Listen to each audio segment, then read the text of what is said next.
Perkenalkan, nama saya Jetlin Snai dengan NIM 22190197. Saya dari Fakultas Ekonomi, Prodi Akuntansi.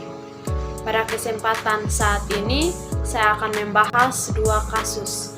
Dengan kasus yang pertama, kasus KAP Andersen dan Enron, dan kasus yang kedua ialah kasus pelanggaran etika bisnis. Telkomsel diduga melakukan manipulasi dalam iklan Telkmania.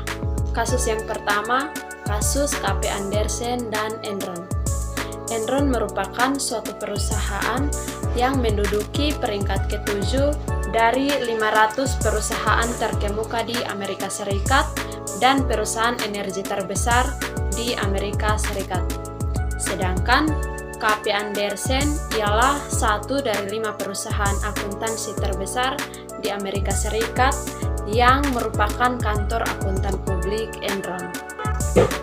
Enron dan KAP Andersen telah melakukan kejahatan dalam bentuk dokumen yang berkaitan dengan investigasi atas kebangkrutan Enron atau penghambatan terhadap proses peradilan, sehingga Enron jatuh bangkrut dengan meninggalkan hutang sebesar 31,2 miliar US dollar. Dari kasus tersebut, pada tanggal 2 Desember tahun 2001, Enron mendaftarkan kebangkrutan perusahaannya ke pengadilan. Pada saat itu, terungkap bahwa terdapat hutang perusahaan yang tidak dilaporkan bernilai lebih dari 1 miliar, dan hal tersebut terjadi akibat Andersen sebagai kantor akuntan publik Enron telah memanipulasi data atau laporan keuangan perusahaan Enron. Praktik bisnis Enron yang bangkrut dan hancur serta berimplikasi negatif bagi banyak pihak. Pihak yang dirugikan dari kasus Enron ini tidak hanya investor yang berinvestasi pada perusahaan Enron saja, tetapi terutama karyawan yang menginvestasikan dana pensiunnya ke dalam saham perusahaan Enron. Andersen sebagai kantor akuntan publik telah mencederai kepercayaan dari pihak pemegang saham atau prinsipal akibat dari ketidakjujuran untuk memberikan suatu informasi kewajaran mengenai pertanggungjawaban dari pihak agen dalam mengemban amanah dan prinsipal. Agen pihak dalam hal ini ialah manajemen Enron telah bertindak secara rasional untuk kepentingan dirinya sendiri dengan mengabaikan norma dan etika bisnis yang sehat. Dari kasus di atas, dapat disimpulkan bahwa Enron dan kantor akuntan publik atau KAP Andersen telah melanggar kode etik peraturan yang seharusnya menjadi panutan dalam menerapkannya dan bukan untuk dilanggar. Dari kasus ini, Andersen sebagai kantor akuntan publik perusahaan Enron yang harusnya bersikap independen, namun tidak dilakukan oleh kantor akuntan publik tersebut.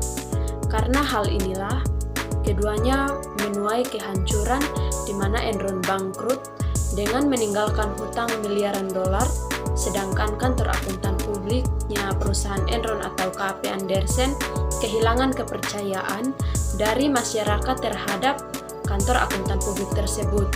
Juga berdampak negatif bagi karyawan yang bekerja di kantor akuntan publik atau KAP Andersen, di mana mereka sulit untuk mendapatkan pekerjaan akibat dari kasus yang telah terjadi. Berikut kasus yang kedua ialah kasus pelanggaran etika bisnis. Telkomsel diduga melakukan manipulasi dalam iklan Telkmania.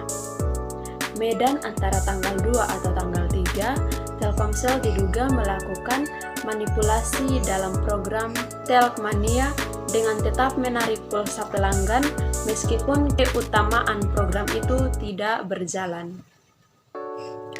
Pada hari Selasa, salah seorang warga kota Medan bernama Mulyadi mengatakan bahwa dalam iklan Telkomsel, ia telah menjanjikan telepon gratis ke sesama produk operator selama 5.400 detik atau 90 menit.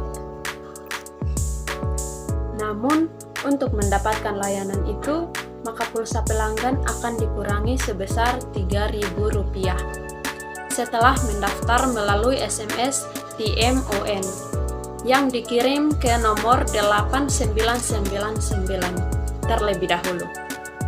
Tetapi pelanggan merasa kecewa karena layanan itu selalu gagal dan hanya dijawab dengan pernyataan, "Maaf, disebabkan sistem di operator seluler sedang sibuk," serta disuruh untuk mencoba lagi, sedangkan pulsa pelanggan terus dikurangi. Direktur Lembaga Advokasi dan Perlindungan Konsumen atau LAPK bernama Farid Wadji mengatakan bahwa layanan iklan Telkomsel itu dapat dianggap manipulasi karena terjadinya misleading atau perbedaan antara realisasi dan janji.